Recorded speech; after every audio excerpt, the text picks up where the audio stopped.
করেছে, ওয়াইন কুনতুম ফি রাইবিম মিম্মা নাযালনা আলা আবদিনা ফাতু বিসূরাতিন মিন মিসলিহি ওয়াদউ শুহাদাআকুম মিন দুনিল্লাহি ইন কুনতুম সাদিকিন। কোরআন বলেছে লা রাইবা ফি, আমি কোরআন আমি এমন সংরক্ষিত, আমার মধ্যে কোনো সন্দেহ নাই, আমার মধ্যে কোনো ভুল নাই। যদি তোমরা ভুল ধরাই দিতে পারো তাহলে আমার সাথে চ্যালেঞ্জ গ্রহণ করো যে তোমরা যদি আমার কোরআনের মতো কোরআনের কয়েকটা শব্দ বানাইতে পারো তাহলে একটু বানিয়ে দেখাও। কোরআন শুরু থেকে নিয়ে আজও পর্যন্ত কোরআনের সেই চ্যালেঞ্জ বাকি আছে। এই চ্যালেঞ্জ গ্রহণ করার মতো ক্ষমতা পৃথিবীতে কারো কোনো বিজ্ঞানীরও হয় নাই।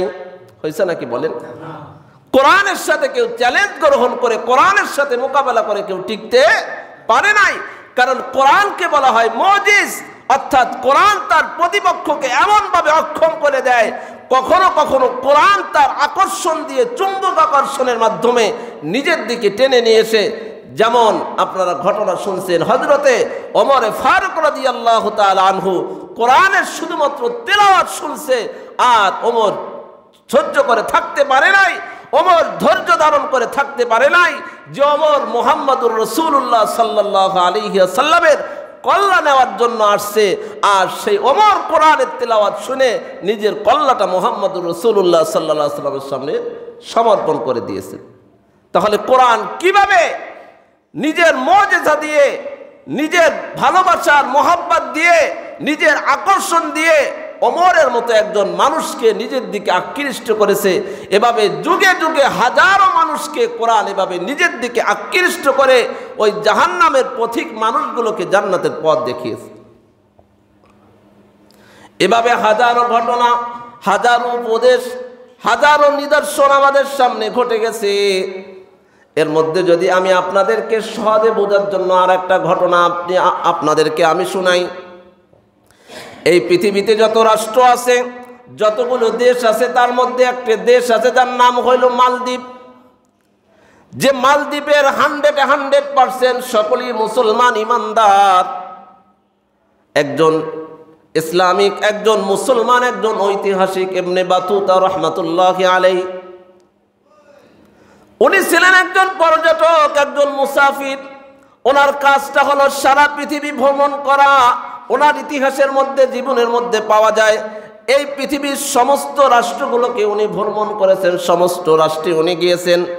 উনি পূর্ব থেকে পশ্চিম, উত্তর থেকে দক্ষিণ প্রত্যেকটা রাষ্ট্রে তিনি সফর করেছেন। আর প্রত্যেকটা রাষ্ট্রের বিভিন্ন হাল হাকিকত অবস্থা সম্পর্কে তিনি তার ইতিহাসের মধ্যে তুলে ধরেছেন। তিনি একজন ইসলামিক, একজন স্কলার, তিনি একজন ইসলামিক ঐতিহাসিক। ইবনে বাতুতা রাহমাতুল্লাহি আলাইহি উনি যখন মালদ্বীপে গেলেন, মালদ্বীপে যাওয়ার পরে দেখতেছেন সেখানে আজানের ধ্বনি হয়। সেখানে যখন আজান হয় মনে হয় মালদ্বীপের সব কিছু সিজদায় পড়ে যায়, সিজদায় লুটিয়ে পড়ে। তখন ওনার মনে একটা আশ্চর্যজনক একটা অবস্থা তৈরি হলো যে আরে মালদ্বীপে আমার জানা মতে তো এমন কোনো ধর্মযাজক, এমন কোনো ধর্ম প্রচারক তো মালদ্বীপে আসে নাই। উনি বলতেছেন আমার জানা মতে মালদ্বীপে এমন কোন পীর বুজুর্গর আবির্ভাব হয় নাই, মালদ্বীপে এমন কোন ইসলামের কোন দায়ী আসে নাই যার দাওয়াতে মালদ্বীপের সমস্ত মানুষ ইসলাম ধর্ম গ্রহণ করেছে। সুতরাং ওনার ইতিহাস, ওনার জানাশোনা মতে উনি আশ্চর্যান্বিত হয়ে গেলেন। তাহলে একটা দেশের সমস্ত মানুষগুলো যেখানে কোনো ইসলামের প্রচারক, কোনো দায়ী যেখানে পৌঁছায় নাই, যেখানে কোনো অলিয়া উলিয়া জন্ম হয় নাই, যেখানে আল্লাহর পক্ষ থেকে বড় কোনো দায়ী সেখানে দ্বীনের দাওয়াত নিয়ে পৌঁছায় নাই, তাহলে একটা দেশের গোটা মানুষ কি করে সকলে মুসলমান হয়ে যায়? উনি আশ্চর্যান্বিত হয়ে তিনি একজনের কাছে মালদ্বীপের অবস্থা জানতে চাইলেন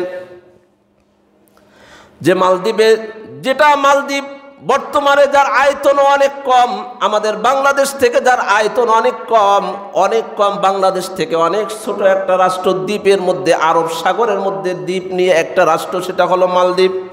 শ্রীলঙ্কার থেকে প্রায় 400 কিলোমিটার দূরে অবস্থিত, যেটা আমাদের দেশ থেকে অনেক নিম্ন জায়গায়, নিম্ন অঞ্চলে অবস্থিত, যার আয়তন এতটা সামান্য, কিন্তু সেইখানে সবগুলো মানুষ কি করে ইসলাম ধর্ম গ্রহণ করলো। ইবনে বাতুতা রাহমাতুল্লাহি আলাইহি জানতে চাইলেন, ও মালদ্বীপের মুসলমানেরা, তোমরা যে ইসলামের সুবাতাস, ইসলামের সুশীতল ছায়াতলে তোমরা যে বসবাস করতেছো, তোমাদের কাছে ইসলামের দাওয়াতকে পৌঁছে দিয়েছে। তখন মালদ্বীপের লোকেরা ইবনে বাতুতা রাহমাতুল্লাহ আলাইহিকে ঘটনা শুনান, ও ইবনে বাতুতা শুনে রাখো আমাদের ইসলাম ধর্ম গ্রহণের ঘটনা। তখন মালদ্বীপের লোকেরা ইবনে বাতুতা রাহমাতুল্লাহ আলাইহিকে নিজেদের মুসলমান হওয়ার ঘটনা শুনাইলেন। উনি বলেন প্রায় 100 বছর আগের ঘটনা, যে সময় মালদ্বীপের সকল মানুষ মুসলমান ছিল না। এত অল্প সময়ের মধ্যে মালদ্বীপের গোটা সমস্ত 100% শতকরা 100% মুসলমান কি করে হলো? তখন তারা একটা ঘটনা শোনাইল। আরব দেশ থেকে একটা কিছু পথিক তারা জাহাজে রওনা করেছে, তারা স্টিমারে রওনা করেছে ব্যবসা বাণিজ্যের উদ্দেশ্যে বা ভিন্ন কোনো উদ্দেশ্যে। তখন তারা যখন গভীর সাগরের মধ্যে অবস্থান করতেছিল, প্রচণ্ড ঝড় আর বাতাসের কারণে তাদের নৌযানটা ডুবে গেল। আর ওই নৌযানের মধ্যে একজন যুবক ছিল, যার দাড়ি মুছটা পর্যন্ত এখনো ওঠে নাই। সে ছিল কোরআনের হাফেজ। আল্লাহ তাআলা যে কোনো উপায়ে ওই কোরআনের হাফেজকে আল্লাহ তাআলা সংরক্ষণ করেছিলেন, হেফাজত করেছিলেন। সে একটা কাঠের উপরে ভেসে ভেসে আস্তে আস্তে সমুদ্রের যে ঢেউ আছে, ঢেউয়ে ঢেউয়ে এক সময় সে মালদ্বীপের ওই উপদ্বীপে সে যখন পৌঁছে যায়, পৌঁছে যাওয়ার পরে সে একজন অপরিচিত মানুষ, একজন আরবের একজন কিশোর, একজন যুবক। কার কাছে থাকবে? কে তাকে আশ্রয় দিবে? কার কাছে সে বসবাস করবে? তার তো আপনজন বলতে সেখানে কেউ নাই, তার পরিচিত পরিজন কেউ নাই, তার দুঃখ কষ্ট বোঝার মতো কেউ নাই। ঘুরতে ঘুরতে একজন বৃদ্ধা মহিলার বাড়ি তিনি আশ্রয় পাইলেন। আর ওই বৃদ্ধা মহিলা তাকে আশ্রয় দিল। সে সেখানেই থাকতে লাগলো।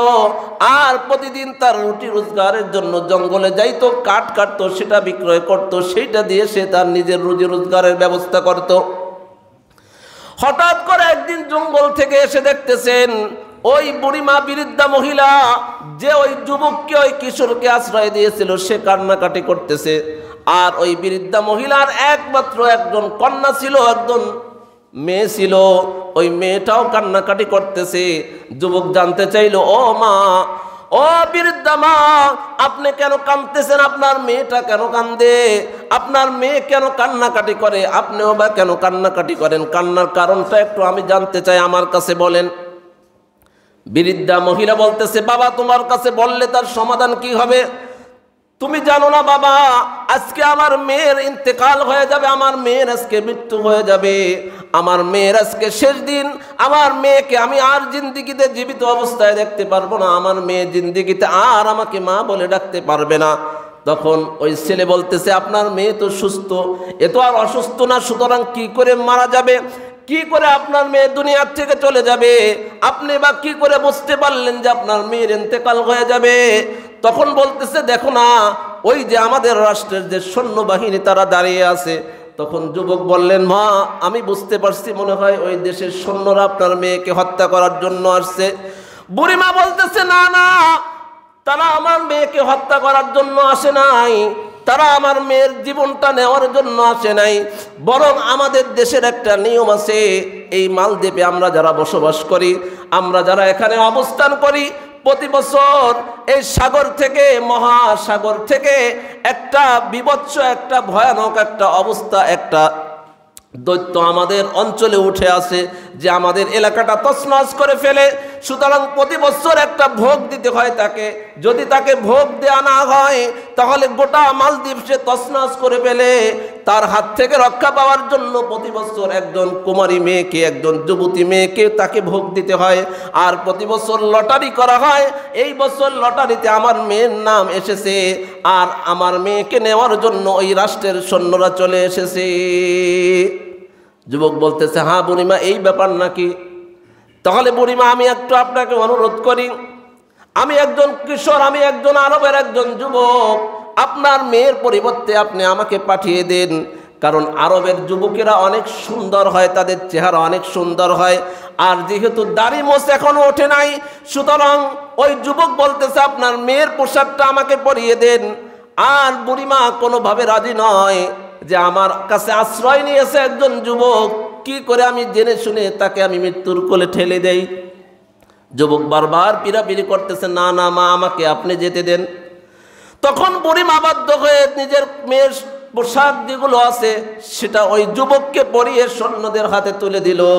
সৈন্যদের হাতে তুলে দেওয়ার পর সৈন্যরা সেই একেবারে সমুদ্র পারে একটা মন্দির আছে, ওই মন্দিরে ওই যুবতী কন্যাকে রেখে আসা হয়। আর ওই সাগর থেকে দৈত্য এসে তার ঘাড় মটকিয়ে রক্ত খেয়ে চলে যায়। আর সকালবেলা গিয়ে দেশের সৈন্যরা লাশটা নিয়ে চলে আসে। ঠিক যুবককে সেখানে রেখে আসা হলো। যুবক সেখানে রাত্রে অবস্থান করতেছেন, ঈশান নামাজ সেখানে আদায় করতেছে, খোলা তরবারি নিয়ে বসে আছে আর কালামে পাকের কোরআনের তেলাওয়াত চালিয়ে যাচ্ছে, কোরআনের তেলাওয়াত চালিয়ে যাচ্ছে। একটা সময় দেখা গেল আর কোনো আওয়াজ পাওয়া যায় না, সব কিছু নিস্তব্ধ হয়ে গেছে, শুধুমাত্র তরঙ্গমালার আওয়াজ ছাড়া আর কোনো কিছুর আওয়াজ নাই। শুধুমাত্র মনে হয় তিনজন ব্যক্তি ব্যতীত আর কোনো কিছু জাগ্রত নাই। তখন ওই যুবক আর ওই বৃদ্ধ মহিলা আর ওই মহিলার মেয়ে যে কন্যা, যারকে ভোগ দেওয়ার জন্য রাষ্ট্রের সৈন্যরা যাকে নেওয়ার জন্য আসছিল, এই তিনজন মাত্র শুধু জাগ্রত আছে আর সবাই ঘুমের কোলে ঢলে পড়েছে। যুবক কোরআনে পাকের তেলাওয়াত করতেছে। রাত যখন আরো গভীর হয়ে যায়, হঠাৎ করে দেখতে পাইল যে সমুদ্রের মাঝখান থেকে কালো একটা কি যেন উঠে আসতেছে। আস্তে আস্তে মন্দিরের দিকে আসে আর যতদূর পর্যন্ত কোরআনের আওয়াজের তেলাওয়াত যতদূর পর্যন্ত শোনা যায়, ওই জায়গায় এসে দৈত্যটা থেমে গেল। কোরআনে পাকের তেলাওয়াত চলতেছে আর সামনে অগ্রসর হতে পারে না, ওইখান থেকে চলে গেছে। সকালবেলায় রাষ্ট্রের সৈন্যরা লাশ আনার জন্য গেছে, গিয়ে দেখতেছে আরে আমরা তো একটা মেয়েকে রেখে গেলাম, কিন্তু এখন দেখি এখানে কোনো তো মেয়ে নাই, এখানে তো একজন যুবক, আর আমরা তো লাশ নেওয়ার জন্য এসেছি, এখানে তো কোনো লাশ নাই, এখানে তো একজন জীবিত মানুষ, সুতরাং ঘটনা কি? তখন ওই ছেলের কাছে জিজ্ঞাসা করলো আসলে ঘটনাটা কি। ছেলে যখন তাকে এই ঘটনা বলল, ছেলেকে রাষ্ট্রপ্রধান যে আছে, প্রধানমন্ত্রী, তার কাছে নিয়ে যাওয়া হলো। প্রধানমন্ত্রী জিজ্ঞাসা করলেন বাবা তুমি ভয় পাও নাই? সে বলতেছে না না আমি ভয় পাই নাই। কেন আমি ভয় পাবো? কারণ আমার রব হলেন আল্লাহ, আল্লাযী